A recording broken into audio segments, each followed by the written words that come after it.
ગમ ગણપતયે નમઃ. ઓમ એમ સરસ્વત્યે નમઃ. આગળ 18મા શ્લોકમાં આપણે જોયું કે ઇતિ શબ્દથી જે ક્ષેત્રજ્ઞનું પ્રકરણ ચાલતું હતું તેનું સંક્ષેપથી વર્ણન પૂરું કર્યું. પરંતુ હજુ ભગવાનની વાત પૂરી નથી થઈ.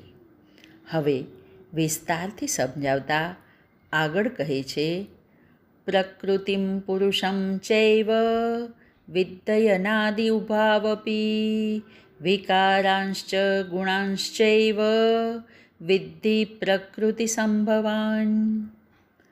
પ્રકૃતિ અને પુરુષ બંનેને અનાદિ જાણ. વિકારો અને ગુણો પ્રકૃતિથી ઉત્પન્ન થયેલા જાણ.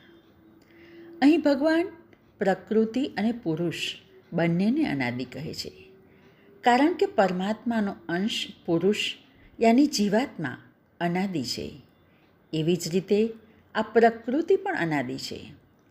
આ બંનેના અનાદિપણામાં ફરક નથી, પરંતુ બંનેના સ્વરૂપમાં ફરક છે. પ્રકૃતિ ગુણોવાળી છે, જ્યારે પુરુષ ગુણરહિત છે. પ્રકૃતિમાં વિકાર થાય છે, પુરુષમાં વિકાર નથી.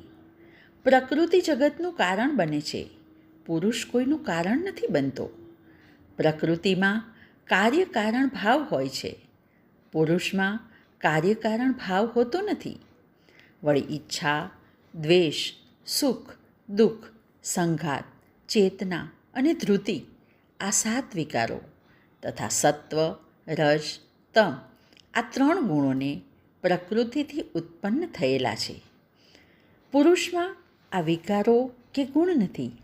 આ જ વાતને વધુ સ્પષ્ટ કરતાં આગળ કહે છે, કાર્ય કારણ કર્તૃત્વે હેતુ પ્રકૃતિરુચ્યતે પુરુષ સુખ દુઃખાનાં ભોક્તૃત્વે હેતુરુચ્યતે. કાર્ય અને કરણોના કર્તૃત્વમાં પ્રકૃતિ હેતુ છે અને સુખ દુઃખોના ભોક્તૃત્વમાં પુરુષ હેતુ છે. અહીં ભગવાન 2 વિભાગ દર્શાવે છે, એક પ્રકૃતિ વિભાગ અને એક પુરુષ વિભાગ. શરીર તથા સંસાર પ્રકૃતિ વિભાગમાં છે અને આત્મા તથા પરમાત્મા પુરુષ વિભાગમાં છે. પ્રકૃતિ અસત, જળ તથા દુઃખરૂપ છે અને પુરુષ સત, ચિત્ત તથા આનંદરૂપ છે. પ્રકૃતિ નાશવાન, વિકારી અને ક્રિયાશીલ છે તથા પુરુષ અવિનાશી, નિર્વિકાર અને અક્રિય છે.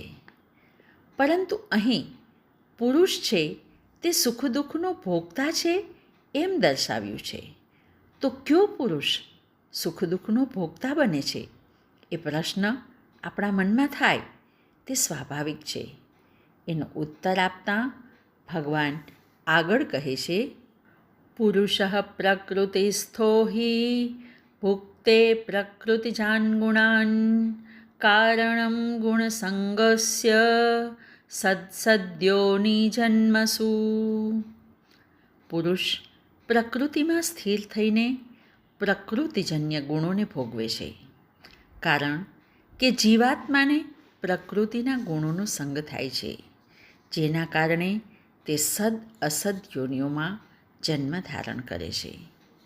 અહીં એવા પુરુષની વાત છે જે શરીર સાથે તાદાત્મ્ય કરીને હું અને મારું માની લે છે.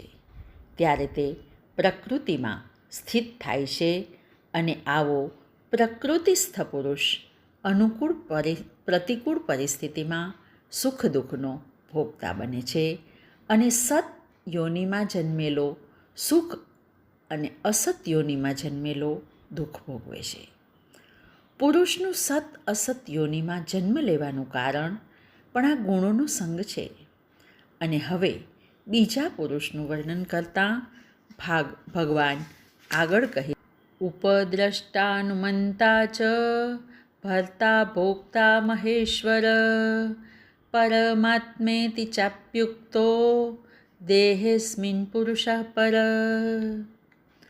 ઉપરથી જોનારો, અનુમોદન કરનારો, ભરતા તથા ભોગતા એવો મહેશ્વર આ દેહમાં બીજો પુરુષ પણ રહે છે, જેને પરમાત્મા કહેવાય છે. અહીં પુરુષ માટે ઉપદ્રષ્ટા શબ્દનો પ્રયોગ થયો છે. એનો અર્થ એ કે તે લિપ્ત થયા વગર ઉપરથી જોનારો છે, દરેક કાર્ય કરવામાં અનુમતિ આપે છે અને પ્રાર્થના કરવાથી રસ્તો સુજાડે પણ છે, તેથી અનુમંતા છે. ભરણ પોષણ કરનારો છે, તેથી ભરતા છે. ભક્તના ભાવનો સ્વીકાર કરે છે, તેથી ભોગતા છે. તેમજ બધા ઈશ્વરોનો ઈશ્વર એટલે મહેશ્વર છે, અને જે પરમ ઉત્કૃષ્ટ, સર્વોત્કૃષ્ટ પરમ આત્મા છે, તેથી શાસ્ત્રોમાં તેને પરમાત્મા કહ્યો છે. આજે બસ આટલું જ. હરિ ઓમ.